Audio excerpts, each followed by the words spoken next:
Calling the meeting, the informational meeting, Sioux Falls City Council, June 16th, Tuesday, 2015. Call to order. First item on the agenda will be an update of the Public Services Committee meeting, Tuesday, June 9th.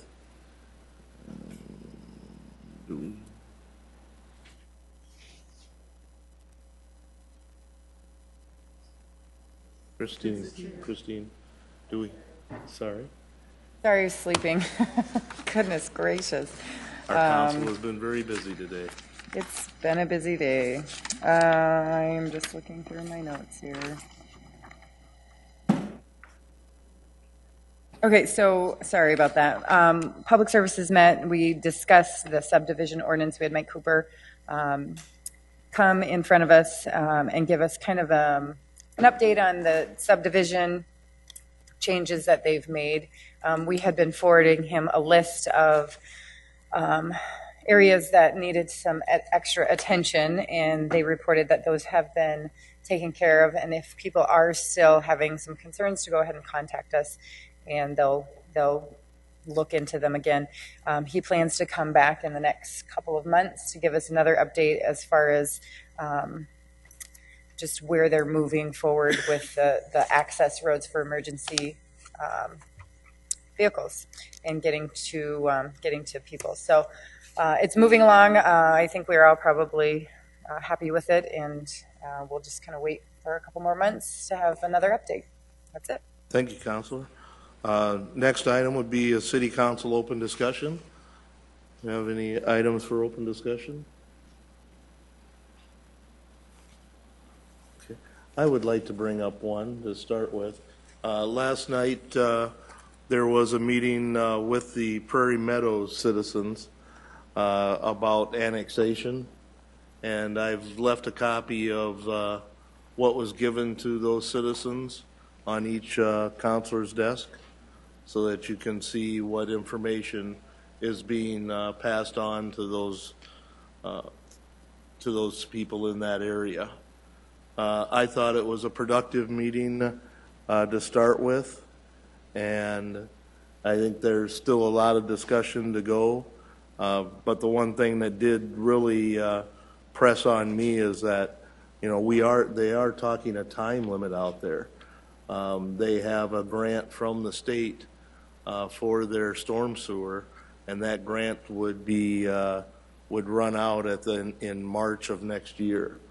So I think that it was very much or very well impressed on those folks out there that, you know, this is something that is time sensitive.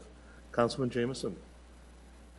If I could, I would add to the discussion as well. I got an earful after the meeting from some citizens. One of their big questions was, if they spend the $35,000 to $45,000 for those improvements in front of their home and the sewer and water, do they have any assurances that the value of their property will increase that much? And that's a tough question to answer, but that's where a lot of them feel as though they're going to just lose 45. They're all okay with living on, well, some of them are okay with living on gravel, but that was their big question, was whether the investment would have a return on it. And some of us who might take that for granted and the value of living in the city, a lot of those people moved there because they didn't want to be in the city, and now we're knocking on the door, and there's still some emotions to get over, but one of the biggest hurdles I saw and heard was the investment of $35,000 or $45,000. Would that improve the value of their home? And so I think that's one of our challenges going forward. Councilman Karski.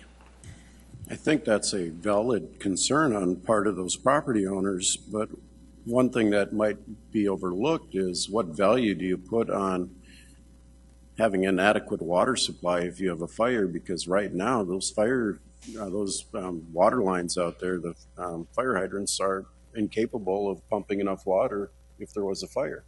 You know, how do you put a value on something like that? Leave it to the insurance guy to come up with that angle, but fair enough. And other things too. I mean, proper drainage in the whole area, lots of little things. But as a group goes, you know, there's a lot of people out there who are going to be burdened with an expense that they're not really prepared for.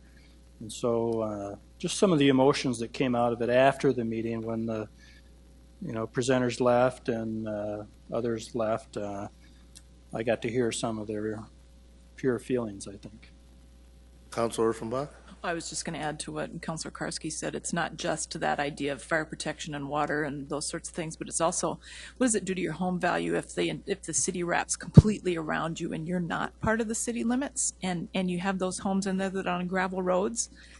Gravel roads don't necessarily sell anymore. I certainly understand those emotions that they have going on, and I'm glad we're just kind of walking along the road with them with this, but I appreciate you guys going. But boy, that's a tough one when people start talking about property values, because that's so subjective when it comes to what are we going to sell and what am I willing to buy, So I guess I'm thankful to staff too for just hanging in there with them and keeping after it.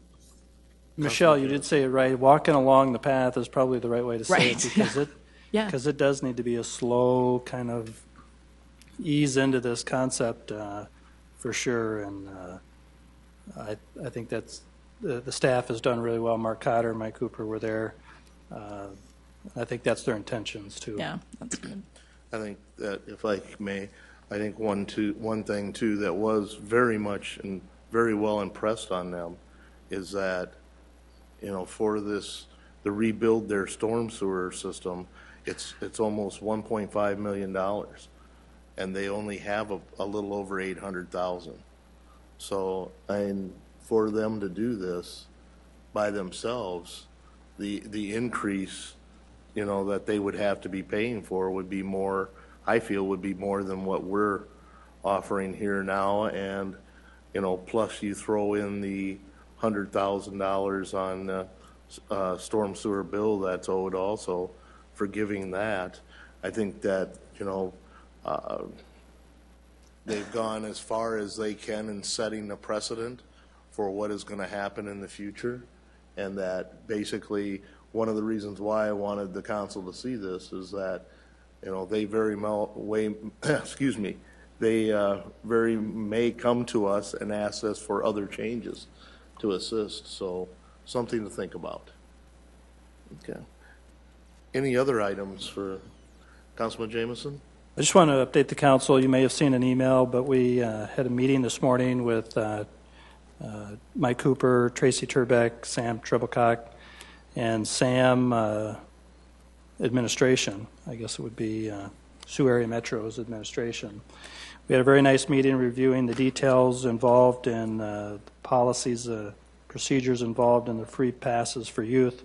And I just got to say out loud and in front of all of you and the audience that we really had a great response from the administration. And when they came and presented their ideas to us, it was really with a great attitude of getting it done and making it easy. So it was just really pleasant to see it come to be finalized, and I think there's just some minor tweaks to put on a presentation for it, and you'll see that when it's done, I suppose. But very good meeting. Look forward to getting that program implemented. Councilor Erickson? Off topic, unless somebody else has something on that particular topic. This morning, we met with Sioux Falls area legislators to talk about our legislative priorities as well as the additional priorities that were offered. And the conversation was really great and encouraging to know the support between legislators with us discussing with the counties and seeing that we're trying to work together. We're trying to solve some problems or issues in between the two forms of government. I found it very encouraging. It was great feedback. I expect us to probably continue those conversations as we continue to move forward. But, we talked about affordable housing or workforce housing and many of the other legislative items on there. So if people have additional comments, feedback, or items they'd like added, make sure we get those to Jim David so we can continue that. Councilor Karski? Thank you for that, Councilor Erickson. I agree completely with what you said. It was a great discussion, and it's great to you've been on both sides, I guess, the legislative and the city council, and from my perspective of sitting there, it's nice to know how the other legislators think from the state level, so that was great. That's not why I wanted to amend it right after our informational meeting at our land use committee meeting. Encourage all of you to stick around. I'm going to begin a discussion on our alcoholic beverages ordinances and what other communities do and have done and potential changes and why, and a lot of research, and I just want to hear, and I'll do it again later. Specifically thank Jim David and Dave Bixler for their help, and there's a lot of research that went into this, and I think it's research that will illustrate very well what we can do and why we should do it. So I encourage all the counselors to stick around and anybody else that might want to hear a little bit about it. Thank you, Counselor. Any other items? All right, we'll move forward now with presentations. First presentation will be monthly financial report, and we will have our Director of Finance, Tracy Turback, leading.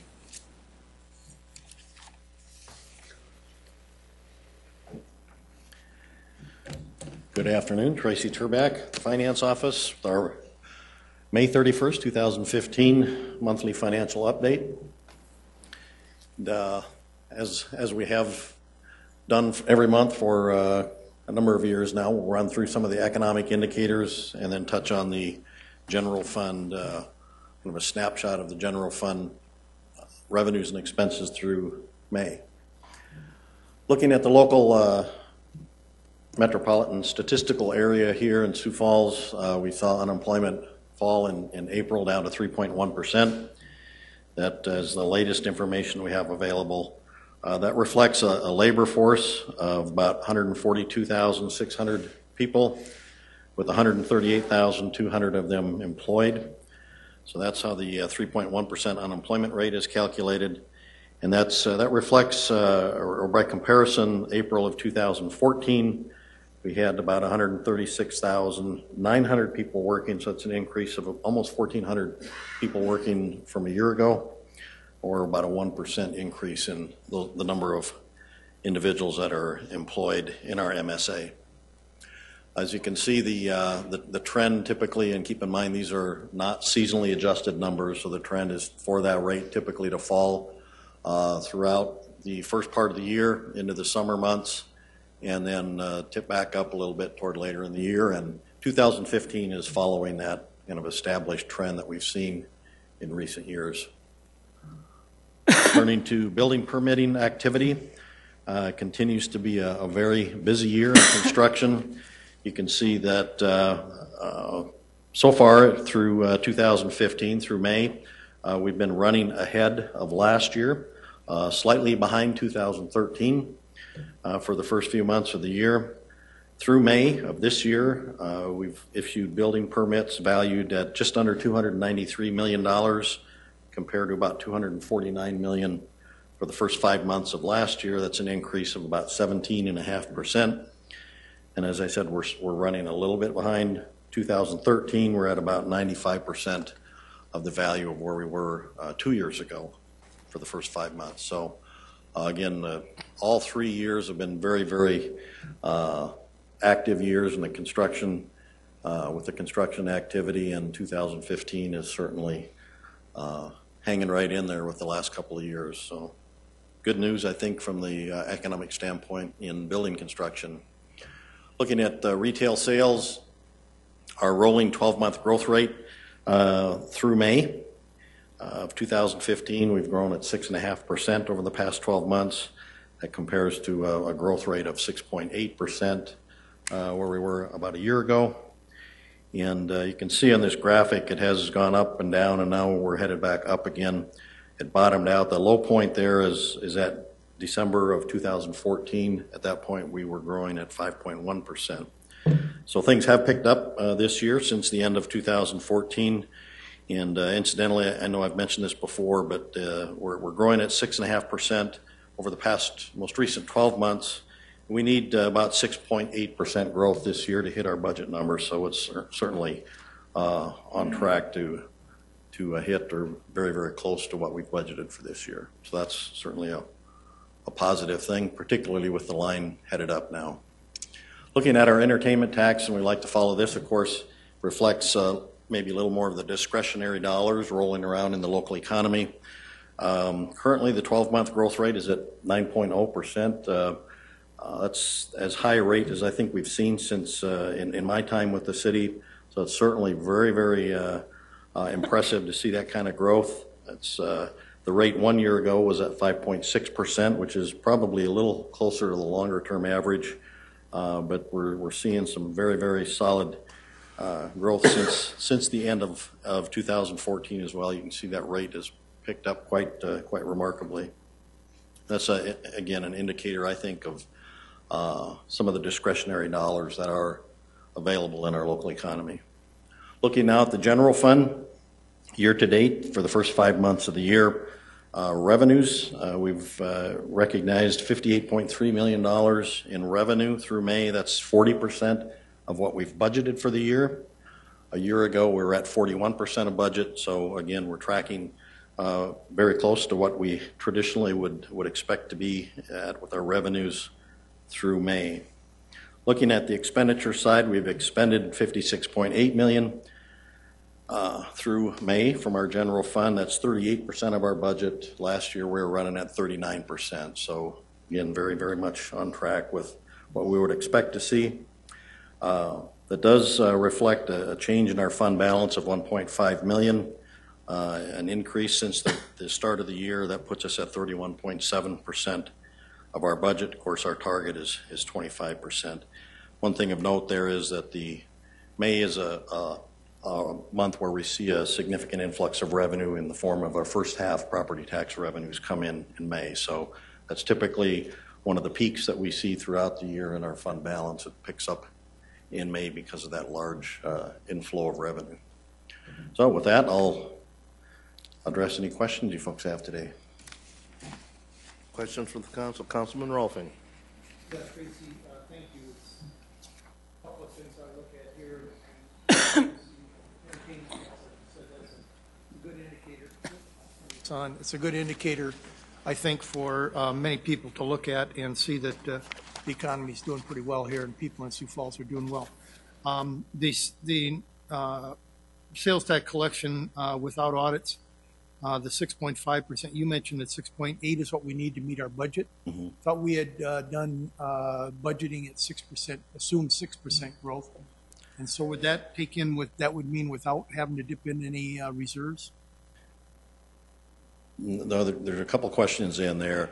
The 6.8%, as I said, is what we will need to see over the actual sales tax revenues that we received in 2014.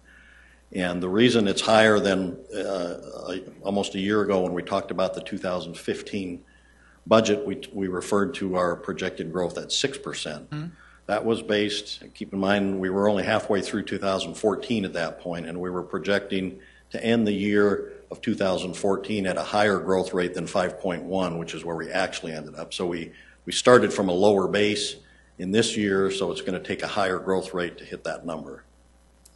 So what we didn't grow in 2014 to hit 6%, we need to make up for this year then to get between Don't we take from reserves to make up that difference at the end of the year rather than push it into next year?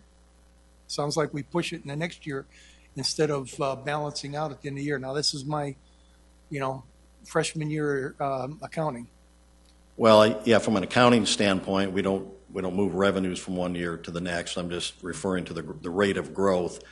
If over a 2-year period of time we're anticipating 6% the first year and 6% the second year, if we don't hit 6% that first year, we've got to grow up more than 6% the second year to make that total of 12% growth.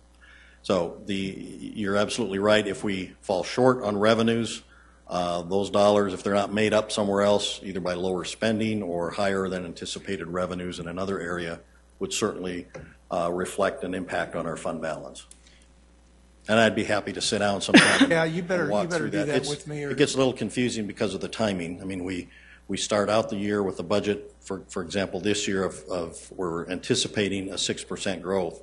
Well, and if we hit our budget number at the end of the year and in dollar terms, our revenues come in, our sales tax revenues come in exactly what we anticipated, and we're budgeting 6% growth for next year, for example, that's a very simple thing. But if between now and the end of December, things really pick up and we grow at 8%, well, then we don't have to grow quite as much the next year in order to hit that dollar number the following year.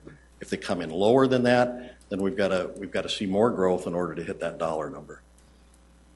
Councilor Kiley.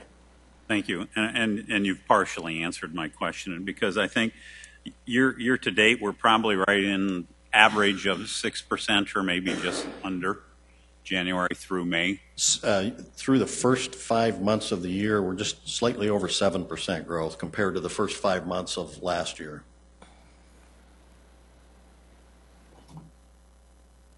So what that tells us is that in the more recent months, in the most recent 5 months, we're growing at a 7% rate. But if we go back further than 5 months and we capture a full year, we're growing at 6.5%. So the rate of growth is picking up in the recent months as opposed to where we were For our sales tax collections? Yes. Is that what you were referring to, Well, sales tax? yes, because I'm looking at the graph here, and I mean, we're below 6%. We're probably at, 5 point. It's hard to tell on the graph here. I'm not we're sure actually which. below 6%, and we don't get up to, we're up to 6.5% at May. Are you looking at this graphic? Yes. Right, that reflects the 12-month rolling growth rate. So each data point on that line represents the growth over a 12-month period of time when compared to the prior 12 months. So the final point on that line is at 6.5%. So that means from June of 2014 through May of 2015, we've grown at 6.5% when we compare to the 12 months just prior to that. Okay, but in the first 5 months of 15, you say it's a 7%? Right, and that's not reflected on this graphic, but it is included in your monthly report. Right. I think it's page 3 that shows the table. Okay. For the year-to-date numbers. So we're sitting good in terms of our 6.8% then, what we're budgeted on? Well, because we've grown a little over 7% so far this year, I guess that gives me reason to be optimistic that we'll hit that 6.8 on a 12-month basis by the end of the year. Right. Okay, thank you. Thanks for the explanation. You're welcome. All right, any other questions? Okay, thank you, Tracy. All right, our next item for presentation will be city's water quality update, and we have Jesse Nevins, environmental analyst.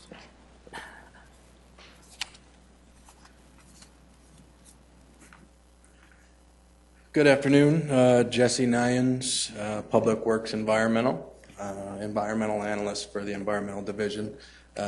Thank you for allowing me to come and talk to you about our water quality efforts for the City of Sioux Falls.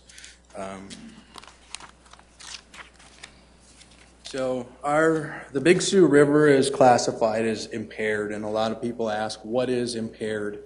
Impaired basically means that we have recurring violations of water quality standards in our river for total suspended solids and for bacteria. So that's what the term impaired stands for. So why is the river impaired? There's increased pressure from agricultural activities, there's increased pressure from urban activities, and also public complacency. So just to give you a little background, we took the third-party lead on developing a TMDL, Total Maximum Daily Load Study. And what this study does is it tells you how much load can the river take before it will not meet its designated uses. So how much pollution can be in there and it still meet its criteria. And based on that study, we partnered with Respect Environmental, a consulting firm, to develop a master plan. And that master plan, that's our tool to make decisions for our water quality practices and our best management practices in this area of our watershed, and hopefully be the most cost-effective practices as well. So just to kind of go through a list of our current water quality projects, we have the pet waste program, and I know some of you have seen this slide a few times. We developed billboards, we have radio ads, We're also working on a TV commercial for pet waste as well.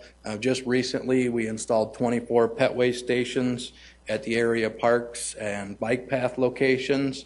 And I fully expect this program to continue to grow and also get into the neighborhood. It's not just picking up after your pet when you're walking it down the sidewalk or walking it along the bike path. It's also picking up after the waste in your yard that could run off after every time it rains. So it's really more than what you've seen, and this one will continue to develop and grow. So the Big Sioux River Greenway cleanup, this was resurrected in 2014. In 2014, we had 180 volunteers pick up about 4,300 pounds of trash and recyclables. And in 15, we had 150 volunteers pick up around 4,000 pounds of trash and recyclables. And we've had great support from sponsors and volunteers. And I don't know if any of you have seen what the weather was like on this year's event. It was pretty poor. And for us to get those 150 volunteers and pick up that much trash and recyclables, it was a great event. So the next thing, the Mayor's Big Sioux River Water Quality Summit, and this really represents a cornerstone of the City of Sioux Falls water quality initiatives, and it creates the opportunity to bring watershed stakeholders together and to work together to help improve this natural resource. Typically in the past few years, we've had about 130 people attend, and I guess I also wanted to give you an update of where we're at for planning for this year's summit. Currently, we're looking at moving the summit to the city of Brookings, and we feel we want to bring our message not only to the city of Sioux Falls, but other surrounding communities, because we feel it's important. This is a watershed-based problem, not just a city of Sioux Falls problem. So we want to bring that message to another community, and I've made initial contact with the city of Brookings, and they're happy to have us, or to be the host for that water quality summit this year. So it should be a great event. And to just give you a little detail of what it involves, typically we have an opening with the mayor, and hopefully the mayor of Brookings will be that opening speaker this year. We have presentation tracks, and this year we're looking at 3 presentation tracks. We're hoping that covers all kinds of people that want to come. So one track's going to be a technical track that water quality professionals and engineers can attend to really look at some of the highly technical, maybe low impact development type topics. The next track is more for people that maybe have attended the conference in the past, know a little bit about water quality, and we're going to be able to update you on the current projects that are going on in the city and in the watershed, and also some regulatory updates. And then we're going to have a third track, and really that's a community involvement track. So we're hoping just the average person can come and see how to get involved in some of these water quality projects, talk a little bit maybe about recreation in those tracks as well. So that's 3 tracks we're looking to have. We're right now searching for a keynote speaker, and we'll continue to have a question and answer session with the mayor at the end. With the city environmental division, we also do a lot of water quality monitoring, and this really what helps us gauge the health of the Big Sioux River. So we do have this information on the city's website, and I put the link there. This is just a graph of total suspended solids at Falls Park. You see the red dotted line is the water quality standard, and the green line and the dots are basically the samples that we've taken. So when it comes to total suspended solids, we've done a pretty good job of being within that water quality criteria. If some of you remember that early June, we had a pretty significant rain event last year, and that's when you see a lot of those spikes, is when we have a large rain event. But in general, total suspended solids are doing pretty good. Another thing that the city does is we invest in our infrastructure. In the past 5 years, our water reclamation facility and sanitary sewer system has done about $50 million in improvements, and they have about $100 million in their next 5-year budget. So not only this treats all of our wastewater that goes into our sanitary collection system, it also repairs lines and keeps the wastewater in those systems as well. Another program that we have in the city of Sioux Falls, we have our stormwater management program, and this is a comprehensive planning, management, control, and design process to reduce erosion and sediment runoff from each regulated construction site within the city. And some of the pictures here show some of the different BMPs or best management practices that the contractors have to put into place to hopefully keep the sediment on their site and not in our river. So there's sediment basins, silt fence, inlet protection. You drive around the construction sites around town, you'll see some of these features on those construction sites. We have 2 inspectors that go around, do around 3,000 inspections on these construction sites per year to make sure these items are installed and maintained so the sediment's not getting into our storm sewer system. We also have a flood and levee management program. And to give you a little idea, if you can see on the map here, the Big Sioux River comes in straight from the north, and Skunk Creek comes in a little bit from our northwest. And through water quality monitoring, we've determined that the water quality in the Big Sioux from the north is better quality than what was coming from Skunk Creek. So in the past, we actually diverted a lot of the water coming in from the north down the diversion channel and basically past the city. Now what we're able to do is put some of that cleaner water go through the city, which not only benefits water quality, but it benefits aquatic life as well. And we're hoping, and I'll talk about these projects with some of our other projects, will improve that water quality in Skunk Creek, and this may not be as important in the future. The city also, we have some extra street sweeping efforts. We now try to sweep the entire city 3 times. And all the material they pick up no longer makes its way to our river. So we just completed, you may have seen a news announcement, we just completed the first round of sweeping. They netted over 5,000 tons of debris that no longer is going to make it into our river. And I put a little picture there, no dumping, it goes into our school. Anything that gets in the street or goes down one of those storm drains gets into our river. So if we can pull it out beforehand, that's a great benefit to water quality. And this one is the Big Sioux River Watershed Project, formerly, or you may know it as the Central Big Sioux River Water Quality Project. And this is the project we're working up in the agricultural community that we're a partner with. And the reason why it's successful is the partners and stakeholders in that group. There's city governments, county commissioners, state government, federal government, commodity groups, and conservation groups all getting together to work towards the same goal. So this picture, this is what we're trying to fix. This is actually a segment of a stream along Skunk Creek. And you see the cattle being in the river. That's a source of bacteria. And also they can stir up sediment by walking in the water, and they basically beat down the soils around this. So this is what we're trying to prevent to help our water quality. We're actually getting into segment 3 of the Big Sioux River Water Quality Project. I just wanted to go over the main 3 sources of funding. We have our Clean Water, State Revolving Fund, non-point source money, and I wanted to thank all of you for approving those monies to help us with this kind of project. It takes your leadership to approve those loans and allow this project to get some of those monies. We have the RCPP, and I'm going to talk about that in another slide. It's called the Regional Conservation Partnership Program. And then there's also 319 grants, which is federal dollars that go down to the state, and then the state decides which water quality projects get that money.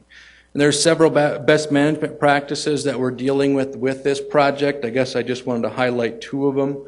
The animal waste management systems, that takes cattle out of open lots and puts them under a barn facility where their waste and manure can now be handled efficiently.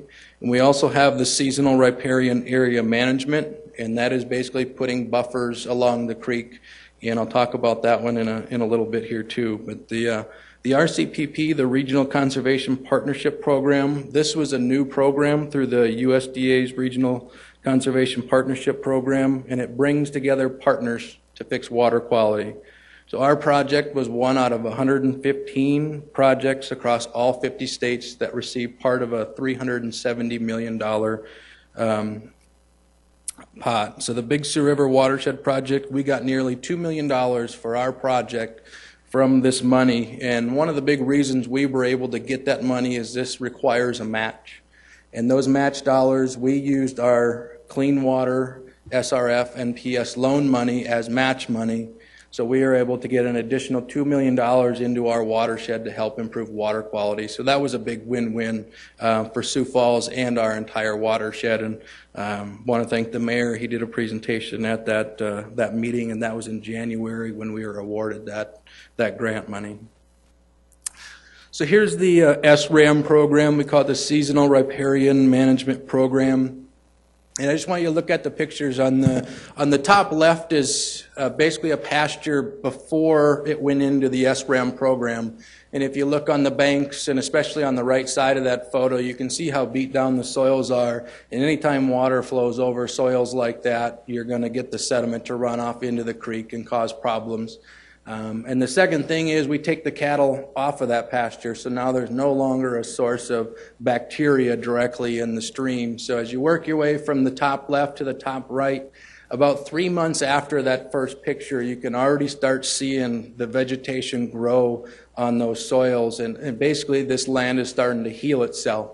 Again, there's no cattle in the picture because they've been taken off that pasture and not allowed to be on there during the recreation season. The bottom left, September 2, 2014, so about a year later, again, you're seeing more and more growth of grasses and things along that stream bank, and now this river is starting to heal itself. And on the bottom right, that's a 2-year picture from the one on the top left. You know, you're not seeing the nice green grasses before that's growing, but you can definitely tell that is embedded into the banks, and now we're not having that erosion, and again, no cattle in that area. And one of the big features of this program and why it is so successful is we do allow the farmer to hay the ground, which a lot of other conservation programs do not allow. But the cattle are still out, but it still provides a buffer, and they are still able to hay that ground. So that's why it's a win-win for farmers and for water quality. I just wanted to show you this graph. All the red dots on the right side of the map are all places the East Dakota Watershed Development District takes water quality samples. And if you see, there's 4 dots real close together, and I have 4 photos that come out on the right. This is an area where we have 4 contiguous miles of the SRAM program. So in order for us, we want to see how well this program's working. So we've increased our monitoring, especially in that area, and see what happens as water flows through that area. So this is a graph. We did some studies and did some statistics on the data. And I guess from left to right, the far left one is at the top of the river where the water enters that area. And as you move to the right, those are the points as you keep going downstream. So during this 4 contiguous miles, this is bacteria results.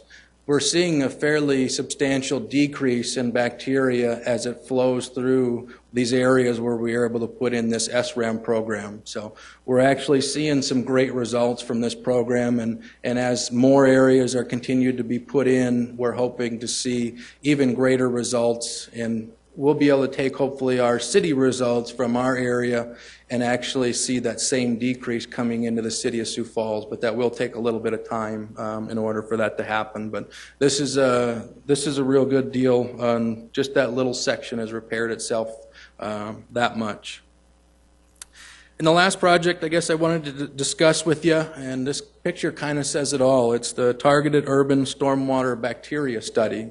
So what we're doing is we're trying to figure out who and what is exactly the culprit of the bacteria in an urban setting, and kind of how much as well, so we can focus our efforts where it's needed. So we have 4 tasks to the study. Number 1, we want to gather information and figure out what do we think the bacteria is coming from. And we have some ideas, but we actually want to do some testing to figure out if these ideas are correct. The next thing is collect and analyze bacteria source tracking data. So we're collecting samples, we're sending them into a lab to be analyzed for DNA. Once we identify those sources, we're going to look at developing best management practices and see which one of those best management practices work and are cost effective is what we want to look for first. And then the last task, obviously, pretty much with anything we do, public outreach is extremely important with any of these projects. We want to let people know what's going on, what we're finding, and what they can do to help.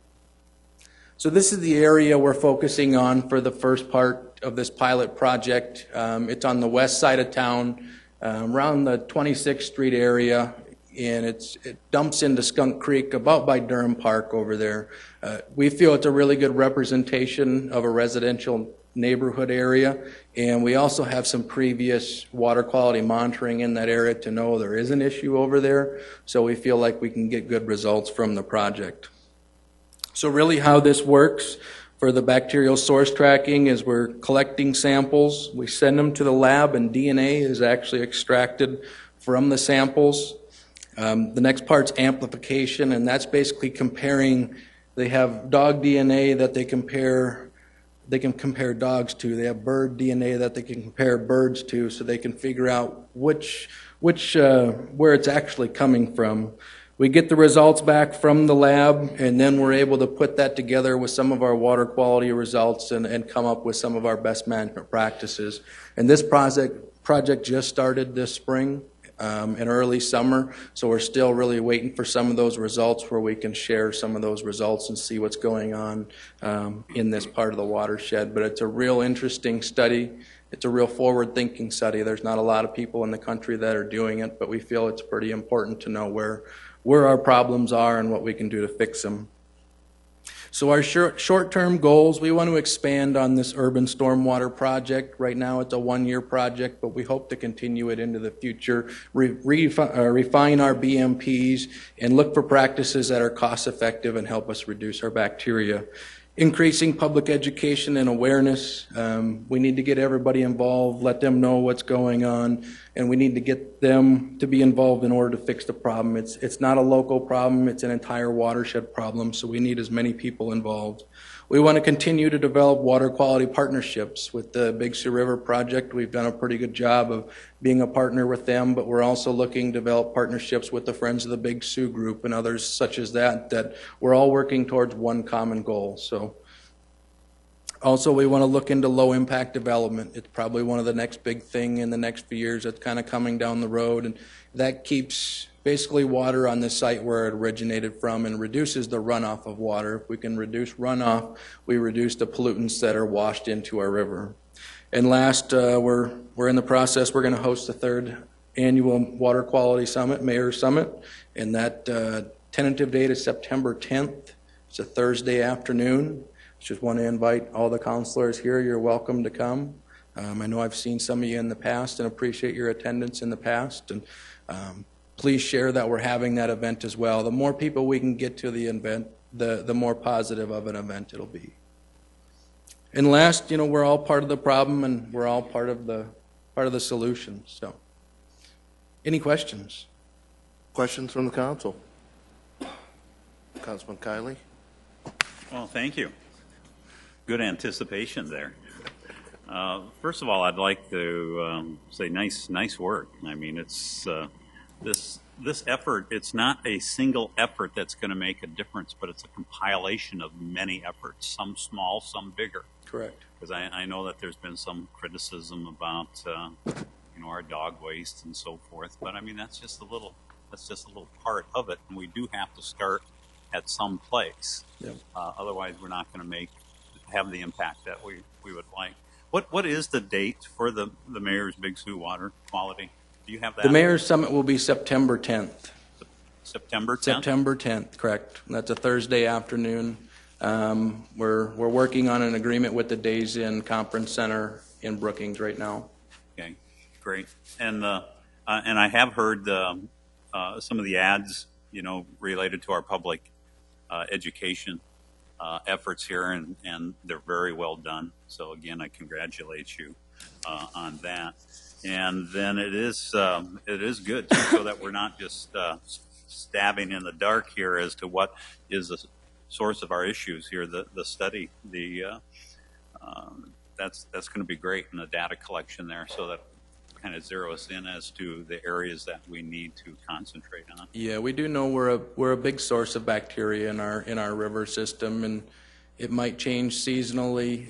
Where we want to figure that out. In the fall, obviously, there's more birds and geese. Is that the bigger part of the problem in the fall? Or, there's different scenarios we can look at. Is bacteria actually growing in our current system? Is there some BMPs to flush it out or to treat it so it doesn't grow and continue to be in there. So this project kind of will cover all those facets, and we should have a pretty good idea, at least in this pilot neighborhood, but we hope to transform that into other parts of town as well, because we feel they will be fairly similar. Where do we actually send the samples for the DNA analysis? They go to Source Molecular. It's a lab down in Florida. And the turnaround on those? We actually, there's a consultant leading this project. It's Respect Environmental, so it's usually a few weeks to a month before they get the results and get them to us. So Great, fascinating. yeah, it's neat stuff. It's pretty cutting edge technology, and we're real excited to see what we have. So Great, good job. Councilman Jameson.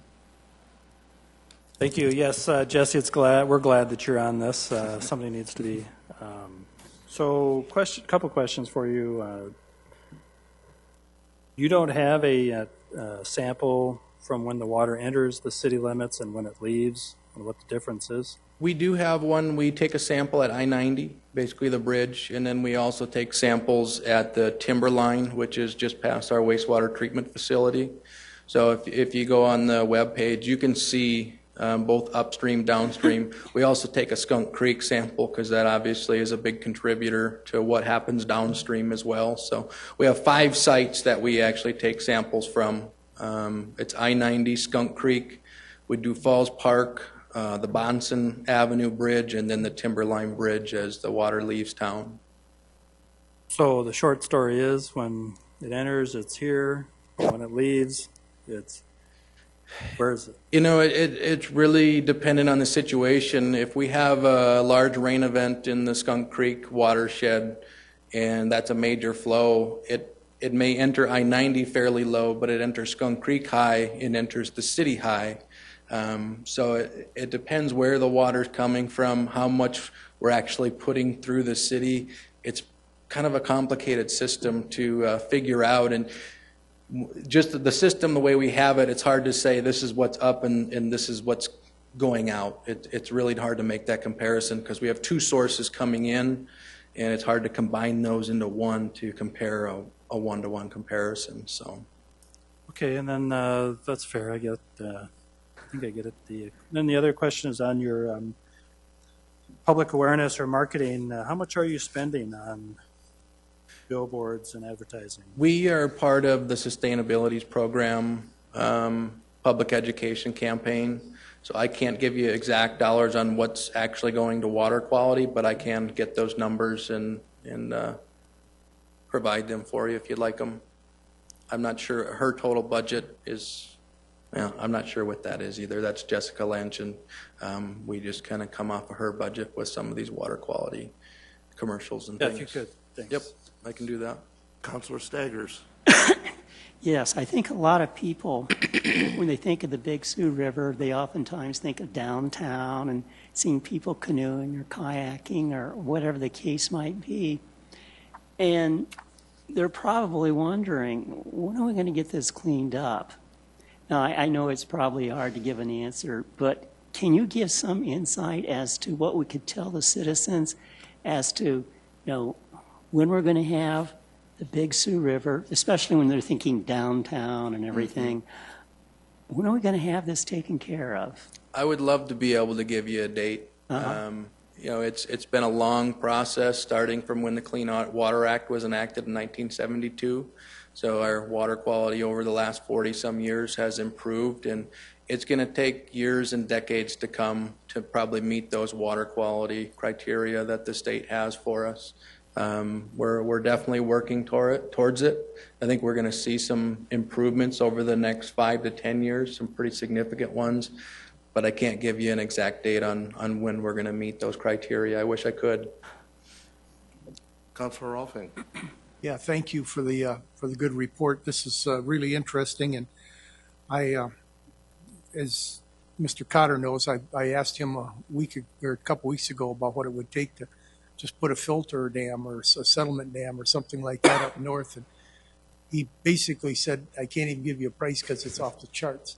And so, if we had to do something like that, I guess that would be one way we could take care of it but we can't afford to do it, so we just can't afford to get it done.